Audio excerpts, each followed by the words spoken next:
합시다. 그런 의미에서 퀴즈를 내겠습니다. 구약 성경이 몇 권이죠? 39권. 마지막 성경책 이름이? 그렇죠. 말라기. 예, 말라기. 자, 말라기는 사람 이름이죠. 그죠? 말라기서를 기록한 선지자 이름이 말라기입니다. 우리가 흔히 우스갯소리로 이렇게 말하는데요. 말라기서에서는 하나님이 이것도 잘못됐다 하지 마라, 저것도 잘못됐다 하지 마라, 말라 자꾸 말라 한다고 말라기다 이렇게 말하니까 진짜 말라기가 말라기인 줄 아는데 그게 아니고 말라기서를 쓴 선지자 이름이 말라기입니다. 자, 그런데 이 구약 성경의 마지막 성경인 이 말라기가 어떻게 끝이 나느냐, 이 엔딩이 중요하잖아요. 그죠? 어떻게 끝나느냐 중요한데 상당히 생뚱맞게 끝이 납니다. 6절에 보면 그가 아버지의 마음을 자녀에게로 돌이키게 하고 자녀들의 마음을 그들의 아버지에게로 돌이키게 하리라. 돌이키지 아니하면 두렵건대 내가 와서 저주로 그 땅을 칠까 하노라 하시니라. 이렇게 구약이 끝납니다. 그래서 제가 초신자 때 성경을 읽다가 이제 말라기 구약이 어떻게 끝나나 설레는 마음으로 보다가 이게 뭐지? 아버지의 마음을 자녀에게로 돌이키고 자녀의 마음을 아버지에게로 돌이키라. 이건 뭐 가정세미나 하는 것도 아니고 갑자기 이 이야기가 여기서 왜 튀어나오지? 상당히 생뚱맞은 느낌, 그런 느낌을 가졌습니다. 굉장히 좀 당황스럽죠. 그죠? 구약 성경이 어떻게 끝나느냐, 그 대단원의 막을 어떻게 내리느냐, 조금 의아하게 끝이 납니다. 의아한 만큼 아주 의미심장한 말씀입니다. 좀 어색해 보이지만 어색한 만큼 매우 중요한 이야기를 여기에서 하고 있습니다. 제가 초신자 때부터 늘 고민을 한 게 있습니다. 여기서 말하는 아버지와 자녀가 실제 문자 그대로 우리 가정에서 아버지와 자녀를 이야기하는 건지, 아니면 하나님과 그 백성 이스라엘 사이의 관계를 빗대어서 한 말인지 이게 궁금하더라고요. 그래서 신학 서적들을 열어보면 저만 그런 게 아니고 신학자들도 똑같이 이게 부모 자식 이야기하는 거가 하나님과 그 백성 이야기하는 거가 신학자들도 거기에 대한 여러 가지 주장과 논란들이 많이 있습니다. 그래서 이게 육신의 부모와 자녀에 대한 말씀이라고 단정을 짓기도 애매하고, 그렇다고 이걸 하나님과 그 백성 사이에 관한 이야기다 이렇게 말하기도 쉽지 않고 참 고민이 되는 말씀입니다. 그런데 성경을 계속 읽으면서 마음이 다시 밝아졌습니다. 분명한 게 보이더라고요. 하나님과 그 백성 이스라엘 사이의 관계가 깨어진 결과로 부부간의 갈등이 일어났고, 창세기에 보면 아담과 하와 사이에 그저 갈등이 벌어지고 모든 인간과의 이 갈등이 생기고 모든 관계가 다 깨어지게 된 것입니다. 바꾸어 말하면 하나님과 그 백성 이스라엘 사이의 관계가 회복될 때 인간끼리의 관계도 다 회복된다는 거죠. 그래서 이 말씀이 부모와 자식 관계를 말한 것인가, 하나님과 그 백성 사이의 관계를 말한 것인가를 이렇게 구분 지으려고 할 필요가 없습니다.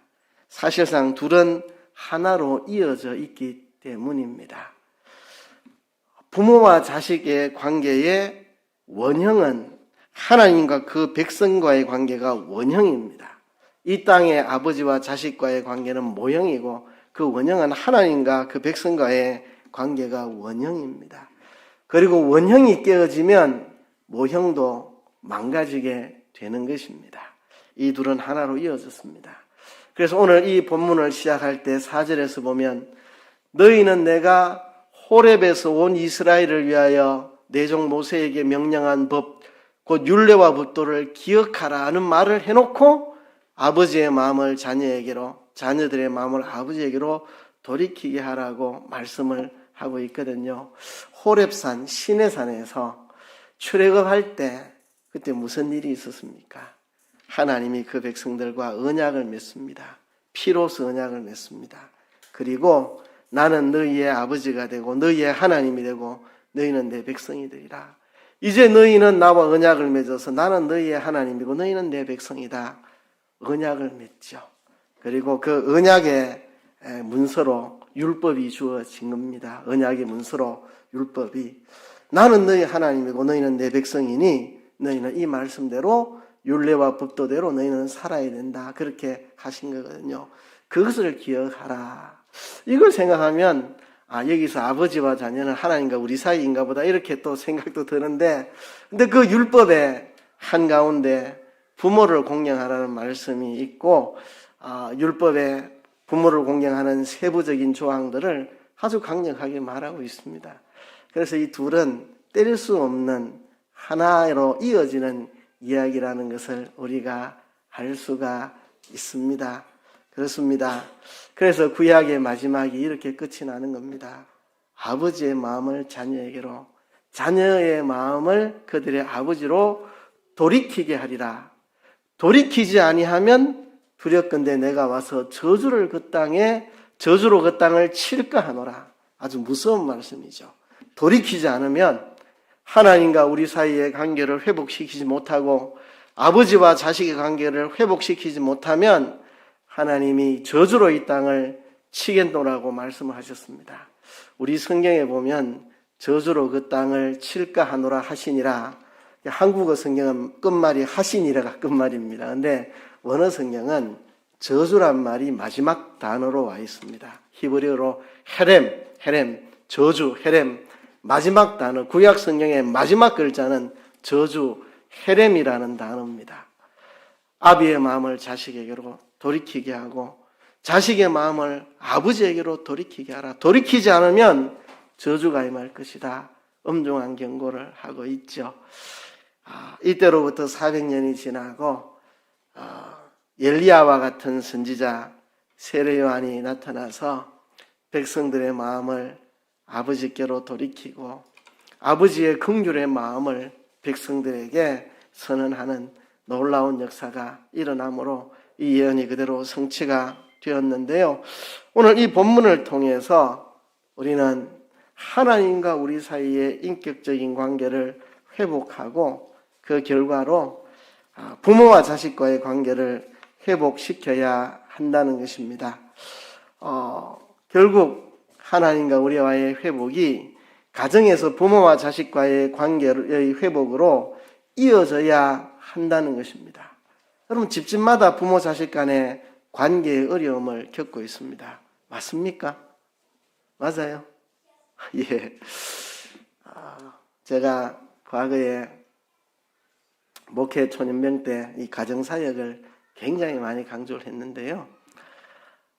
어느 가정에 그 아이가 좀 정신적으로 많은 어려움을 겪고 있습니다. 제가 상담도 하고 그 아이를 위해서 참 시간도 많이 투자했는데 아버지와 대화가 되지 않는 가정입니다. 아버지와 말이 씨도 안 통하는 가정입니다.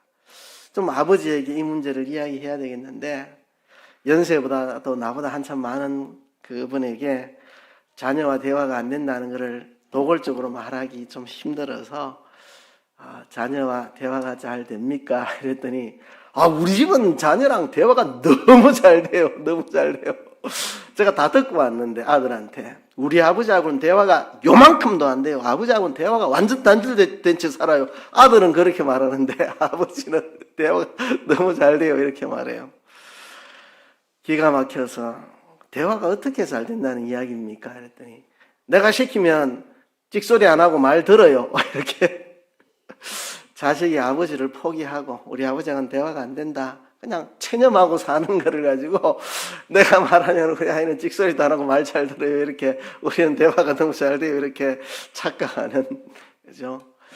정말 가정마다 부모와 자식 관계가 회복이 돼야 됩니다. 제가 설교 때 많이 말했습니다. 제가 29살 때 신학대학원에 갔는데 거기서 한 전문가 교수님과 함께 집단 상담을 하는데 주제가 내 평생에 내 마음에 가장 큰 상처를 준 사람이 누구입니까?를 놓고 집단 상담을 20명이 했는데 20명 중에 19명이 우리 아버지에게 내가 내 인생에 가장 큰 상처를 받았다. 충격이었습니다. 그 19명 중에 저도 포함이 됐고, 부모와 자식 간에 소통이 돼야 됩니다. 이게 회복이 되어야 합니다. 나는 하나님 관계가 정말 좋은데 자식 관계는 잘 안 된다. 이건 거짓입니다. 내가 아버지와 올바른 관계를 맺고 있다면 자식과도 올바른 관계를 맺어야 정상입니다. 내가 자식과 관계를 올바로 못 맺고 있다면 나도 우리 하나님 아버지와 올바른 관계를 맺고 있지 않은 것입니다. 나는 자식과 관계가 잘 안 돼서 그렇지 하나님과의 관계는 되게 좋다. 그건 거짓입니다. 거짓입니다. 내가 하나님과의 관계를 어떻게 맺고 있냐를 판단할 수 있는 시금석, 내가 내 자녀와 어떤 관계를 맺고 있나를 보면 알 수가 있습니다. 그렇습니다. 저 포함해서 우리 모든 가정에 회복이 필요합니다. 부모와 자식 관계에 회복이 필요합니다. 여기서 한번 질문을 던져봅시다. 누가 먼저 나서야 될까요? 부모가 먼저 나서야 될까요? 자녀가 먼저 나서야 될까요? 누가 먼저 나서야 되죠? 예? 더 사랑이 많은 사람이 먼저 해야죠. 그렇죠? 더 인내심 있는 사람이, 더 아량이 있는 사람이 먼저 손을 내밀어야 되죠. 누가 먼저 손을 내밀어야 된다는 법은 없습니다. 양쪽에서 같이 손 내밀면 가장 좋고, 안 되면 부모가 안 되면 자식이 먼저 손 내밀고, 자식이 안 되면 부가 먼저 손 내밀고, 둘이 같이 손 내밀면 가장 좋고요. 여러분, 동그라미가 2개 있습니다. 어릴 때 학교에서 늘 배우던 게 이겁니다. 수학 시간에 교집합, 그렇죠? 교집합. 이렇게 있으면 이 대화가 안 되는 겁니다. 소통이 안 되는 겁니다. 관계가 깨진 겁니다. 다가가야죠. 그래서 교집합이 생겨야 됩니다. 그래야 대화가 되기 시작하고 소통이 되는 거죠. 그죠? 이런 관계에서 부모가 먼저 가서 교집합을 만들든지, 아니면 자녀가 먼저 가서 교집합을 만들든지, 둘이 같이 가면 얼마나 좋겠습니까? 처음부터 완전 하나가 되기는 어렵겠지만 조금이라도 교집합이 생기면 거기서부터 시작해서 조금씩 소통을 이어나가야 되겠죠. 그죠? 부모 자식 간에 누구든 믿음 있는 사람이, 용기 있는 사람이, 사랑 있는 사람이, 애정 있는 사람이 먼저 손을 내밀고 부모 자식 간의 관계 회복을 해 나가야 됩니다. 제가 20대 전도사 때 교회에서 청소년 부서를 맡고 거기서 6년 동안 가르치면서 제가 뼈저리게 확인한 겁니다. 자녀들에게 물으면 전부 다 부모와 관계가 안 좋아요. 부모들에게 물으면 한 절반쯤은 자녀와 관계 안 좋아요. 이런데 한 절반쯤은 관계가 너무 좋아요. 이렇게. 자녀들은 전부 다 100%다 나는 부모님하고 관계 안 좋아요. 이렇게 말하는데 부모들 중에 절반은 그거를 알고 있고 절반은 그거를 전혀 몰라요. 관계가 안 좋다는 것을 부모만 모르고 있는 이런 것들을 많이 봤습니다. 우리가 깨달아야 됩니다. 그리고 관계 회복을 우리가 시도하고 용기를 내야 됩니다. 지금까지 잘 안 됐는데 낙심하고 좌절하고 포기한 사람이 있다면 지금이라도 다시 이 말라기 4장을 보면서 부모와 자식 간의 관계 회복이 얼마나 중요한지, 구약 성경의 마지막 결론으로 아버지의 마음을 자녀에게로, 자녀들의 마음을 아버지께로 돌이키게 하리라. 돌이키지 않으면 내가 와서 저주로 그 땅을 칠까 하노라. 그렇게 말씀하신 이 말씀을 우리가 붙잡고 이 관계 회복을 해야 합니다. 부모 여러분, 사랑은 내리사랑입니다. 하나님이 사람 되어 오셔서 먼저 우리에게 사랑의 손을 내미셨습니다. 하나님 앞에 아무런 공로도 없고 아무런 사랑스러운 것도 없고 죄짓고 등 돌리고 반역하고 불순종한 것밖에 없는 우리에게 하나님이 친히 자기를 낮추셔서 사람 되어 이 땅에 오셔서 우리와 관계 회복에 손을 내미셨습니다. 맨손으로 관계 회복이 안 되니 십자가에 못 박힌 피 흘린 손으로 관계 회복에 손을 내미셨습니다. 그렇다면 우리도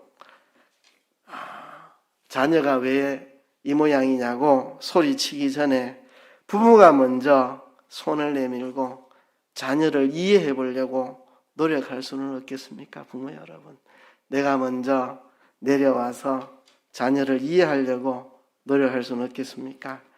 자녀 여러분, 부모에게 이해해 달라고 외치기 전에 내가 먼저 부모를 이해하려고 노력할 수는 없겠습니까?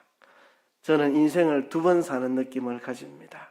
제가 결혼하기 전까지 인생을 한번 살고 결혼하고 나서 그 인생을 다시 한 번 더 사는데 똑같은 상황에 부모의 입장에서 다시 사는 겁니다. 그때 내 입장에서는 이랬는데 엄마의 마음은 저랬구나. 내가 부모가 돼 보니까 알겠네. 그래서 똑같은 인생을 2번 사는 것 같은, 그때는 내 입장에서 모든 걸 생각했고 이제 부모가 돼서 똑같은 상황인데 부모의 입장에서 보니까 다르게 보이네, 다른 게 보이네. 그래서 눈물 짓고 그때 부모님 마음이 이러셨겠구나. 내가 왜 그걸 몰랐을까 가슴 치며. 그렇죠? 이제 와서 부모의 마음이 이해가 가고 왜 엄마가 그때 그럴 수밖에 없었는지. 그래서 부모든 자녀든 먼저 이해하고 사랑의 손을 내밀 때 하나님 안에서 아름다운 관계 회복이 이루어질 것입니다. 그래서 오늘은 관계 회복을 소원하면서 오전에는 부모의 마음에 합한 자녀가 되는 길을 이야기할 거고요. 오후에는 자녀의 마음에 합한 부모가 되는 길을 이야기할 텐데요. 왜 자녀가 먼저 해야 됩니까? 이렇게 묻는다면 한 가지 이유입니다. 자녀분들이 오전에 더 많이 나오니까 오후에는 자녀분들 숫자가 적으니까 자녀가 해야 될 일을 오전에 이야기하고 부모가 해야 될 일을 오후에 하는 겁니다. 다른 이유는 없습니다. 그렇죠? 그래서 오늘 자녀들에게 하고 싶은 것들을 4가지로 이야기하려고 합니다. 자녀들이 부모에게 이렇게 4가지 시도를 해볼 수는 없을까 제안을 합니다.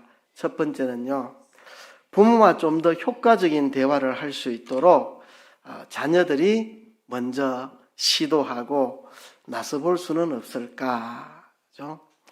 매번 부모 자식 간의 대화가 서로 화가 난 상태로 끝나버리는 경우가 많다면 뭔가 부모 자식 간의 대화가 실패하고 있다는 것입니다. 대화가 실패하고 있다는 것은 쌍방의 책임입니다.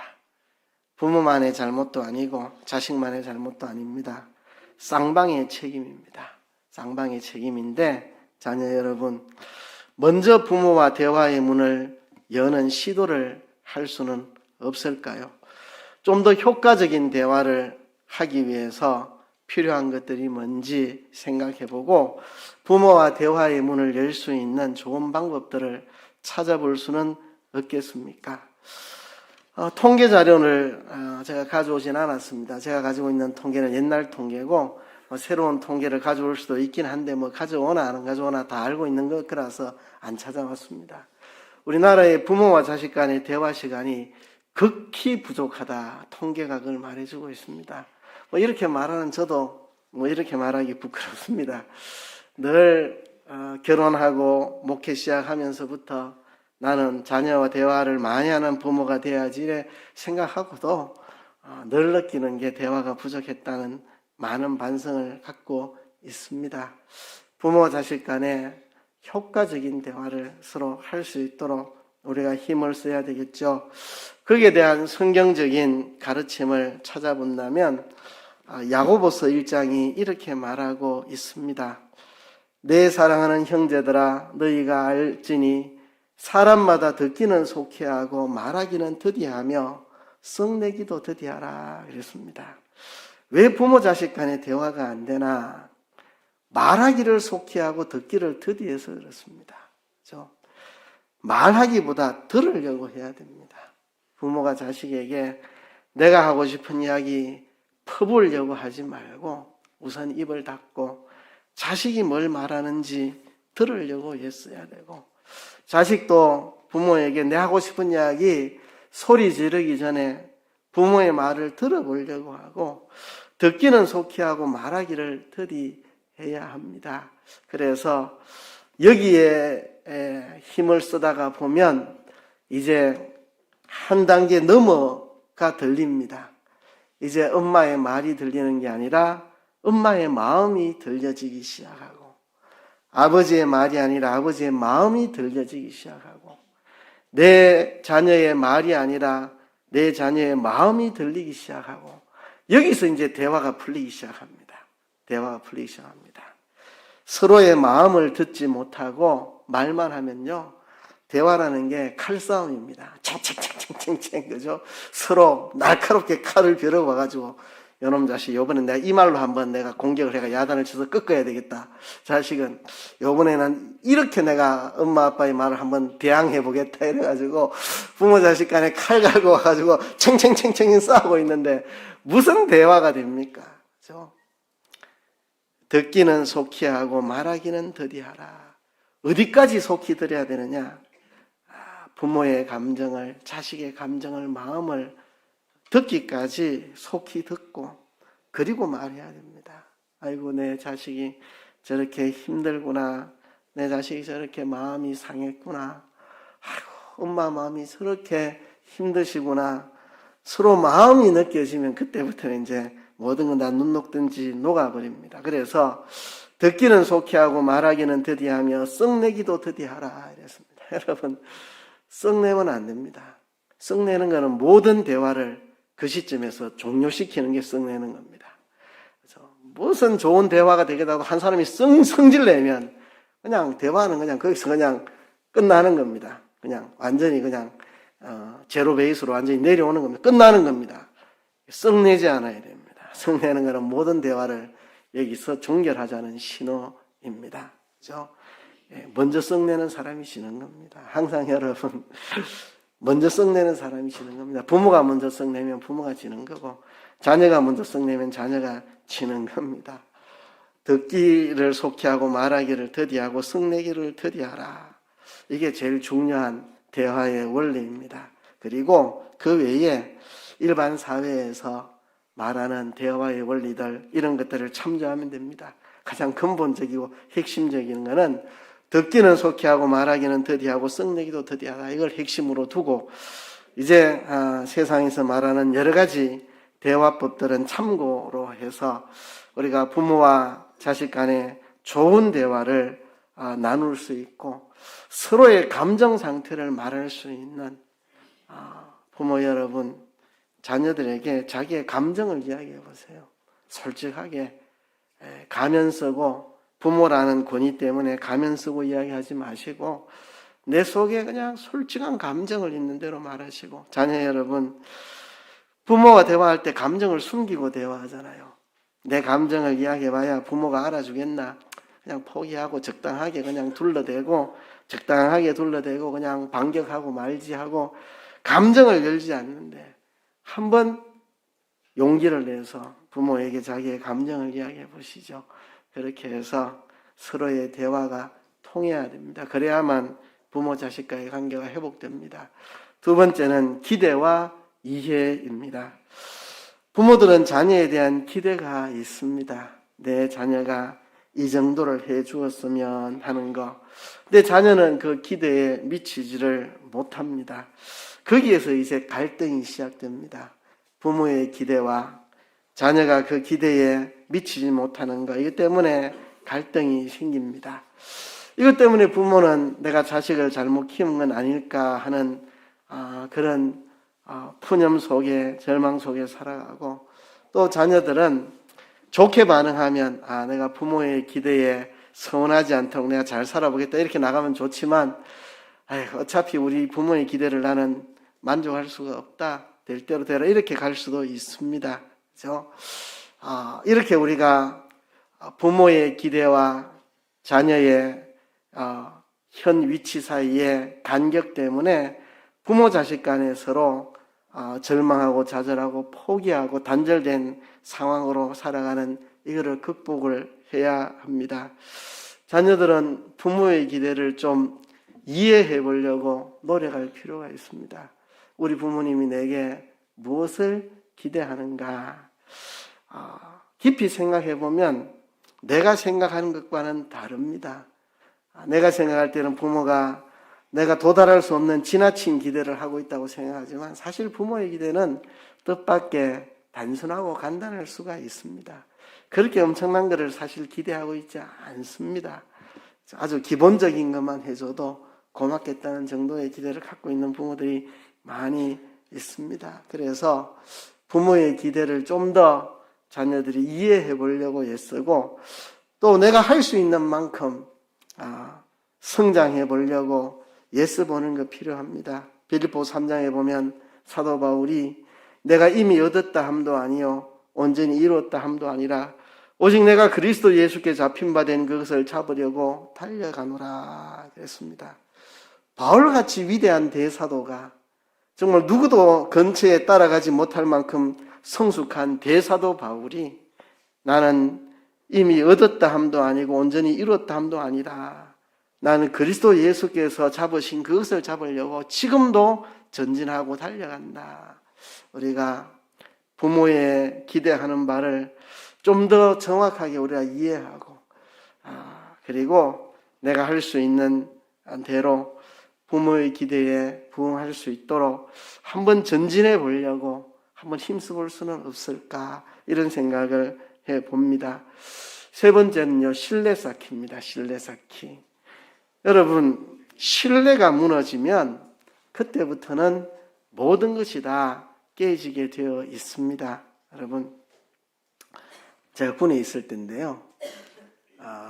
저보다 몇 개월 뒤에 군에 들어온 후임병이 있는데 제가 참 사랑하고 아끼는 후임병인데 이 친구가 집안에 형님인지 누나인지 결혼을 하게 되었는데 자기 휴가가 잡혀 있는데 휴가 날짜를 좀 바꾸어서 결혼식 날짜에 맞게 휴가를 좀 보내주면 안 되겠냐고 중대장님께 부탁을 했는데 중대장님이 거절을 했습니다. 그래서 이 친구가 막 성질이 나가지고 와가지고 막 시키거리는데 일단 달랬죠. 얼마나 속상하겠습니까? 형님인지 누나인지 몰라도 결혼식에 꼭 가고 싶은데 날짜 좀 맞춰달라고 하는데 어차피 나가는 휴가 그걸 허락 안 해주니 얼마나 속상하겠습니까? 그래서 참 공감을 해주고 위로를 해주고 이렇게 달랬습니다. 달래고 나서 충분히 달랜 다음에 제가 한마디를 했습니다. 얘야, 내가 가서 중대장한테 그런 이야기 했으면 중대장이 거절했겠나 이랬더니 이상호 병장님 가서 했으면 허락받았겠죠. 그래서 무슨 차이가 있다고 너는 생각하노? 중대장이 나를 전적으로 신뢰를 하고 있다 지금. 내가 무슨 말하면 중대장 내 말 다 듣는다. 신뢰가 깨진 거 알겠나? 니하고 뭔가 신뢰가 깨진 게 있다. 뭔가 네가 말하면 중대장이 의심하게 되고 어디서부터 신뢰가 깨졌나를 찾아봐야 안 되겠나? 신뢰를 회복해야 된다. 이 상식이 안 맞는데 아니 어차피 휴가 나가는 거 결혼 날짜에 좀 가게 해달라는 거 당연히 해줄 만한 건데도 안 해주는 거 이건 뭔가 비상식적인 일이 벌어지는데 뭔가 어디서 신뢰가 어긋났다. 어디서 신뢰가 어긋났나. 그죠? 여러분 신뢰가 회복되어 있는 신뢰가 사람 관계에 있어서 내가 부모와 신뢰관계가 깨지니까 부모가 자꾸 그렇게 행동하는 건데 그거는 생각 안 하고 자꾸 왜 엄마는 내한테 저러나 아빠는 저러나 이러나가면 답이 없습니다. 어디서 신뢰가 깨어졌는지를 찾아서 그걸 회복해야 됩니다. 창세기 22장에 보면요. 하나님이 아브라함에게 독자 이삭을 번제로 드리라 하는데 아브라함이 이삭을 번제로 드리러 갑니다. 하나님이 아브라함에게 아브라함아 네 아들 이삭에 손대지 말아라. 네가 이제야 나를 사랑하는 줄 내가 알겠다. 아브라함은 하나님을 신뢰했고 하나님 아브라함을 신뢰하는 전적인 신뢰의 관계. 지금 아브라함과 이삭이 모리아 산으로 올라가고 있습니다. 불을 가지고 가고 있고 나무를 가져가고 있습니다. 이삭이 묻습니다. 아버지, 불도 있고 나무도 있는데 번제할 양은 어디 있습니까? 아브라함이 여호와께서 친히 준비하시리라. 하나님이 이미 수양을 나무에 뿔이 걸리게 해가지고 예배해 놓으셨습니다. 아브라함과 하나님 사이에 그 철저한 신뢰, 그리고 이삭과 아브라함과의 그 신뢰, 아버지를 믿고 따르는 신뢰죠. 그 놀라운 신뢰를 보면서 부모 자식 간의 신뢰가 어디서 깨어졌는가, 그거를 회복해야 문제가 해결이 됩니다. 신뢰가 깨진 상태에서 뭘 하겠다는 겁니까? 신뢰를 쌓아야 됩니다. 신뢰를 쌓아야 되는 거예요. 그렇죠? 마지막으로 네 번째입니다. 사랑과 존경. 그렇죠? 부모도 자식에게 사랑을 표현할 줄 알아야 되고, 자식도 부모에게 사랑을 표현할 줄 알아야 됩니다. 서로 사랑하는데 말은 그래 안 하거든요. 이놈의 자식 이라고 예, 엄마는 뭐 이렇게 서로 사랑하면서 표현할 줄 몰라가지고 맨날 서로 간에 그래 말하고, 그게 관계를 깨뜨리는 거죠. 그렇죠? 제가 늘 부부 관계든지 부모 자식 관계든지 강의를 하면 꼭 하는 말이 있습니다. 감정을 내동댕이 치지 말아라. 돌이킬 수 없다. 돌이킬 수 없다. 남편이 아무리 속상해도 아내에게 하지 말아야 될 말이 있습니다.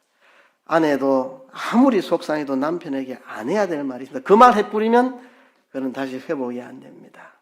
내가 당신하고 결혼한 걸 후회해. 이런 말 하면 이제 그때부터 그날 받은 상처는 평생 선물로도 뭘로도 회복 안 됩니다. 원래 당신 집안은 그 모양 집안 아니가, 이런 말 해보면 그날 무너진 관계는 무엇으로도 회복 불가능합니다. 그죠? 회복 불가능합니다. 감정을 내동댕이 치면 안 된다. 부모 자식 간에도 마찬가지입니다. 부모가 아무리 속상해도 자식에게 끝까지 하지 말아야 될 말이 있습니다. 자식도 아무리 속상해도 부모에게 끝까지 안 해야 될 말이 있습니다. 감정을 내동댕이 치지 말아야 합니다. 서로 사랑과 존경의 말을 할 수 있어야 됩니다. 속상할수록 사랑을 이야기해야 됩니다. 그래, 오늘 대화는 서로 잘 안 됐지만, 그렇지만 얘야 알아라. 엄마는 너를 얼마나 사랑하는지 그거는 분명하다. 그렇게 끝이 나야 됩니다. 아버지랑 오늘 대화가 실패했는데 그건 다음에 대화를 더 해보기로 하고요. 그래도 아빠, 난 아빠 사랑해요. 이렇게 끝내야 돼. 이렇게 끝내야 돼요. 그죠?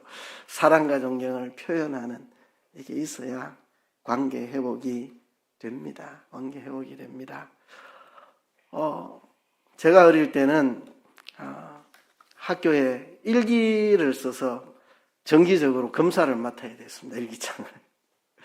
제 초등학교 때 제 일기장에 나는 아버지가 싫다 이렇게 써놨는데 담임 선생님이 그걸 읽으셨나 보더라고요. 빨간 볼펜으로 딱 줄을 긋고 나는 아빠를 이해하기가 힘들다 이렇게 고쳐놨더라고요.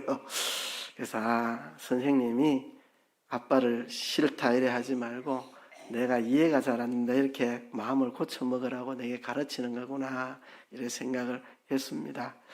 그런데 중학생 때 예수님을 믿고 고등학교 때 열심히 신앙생활 하면서 어느 날 문득 내가 왜 아버지에 대한 미움이 다 사라졌지?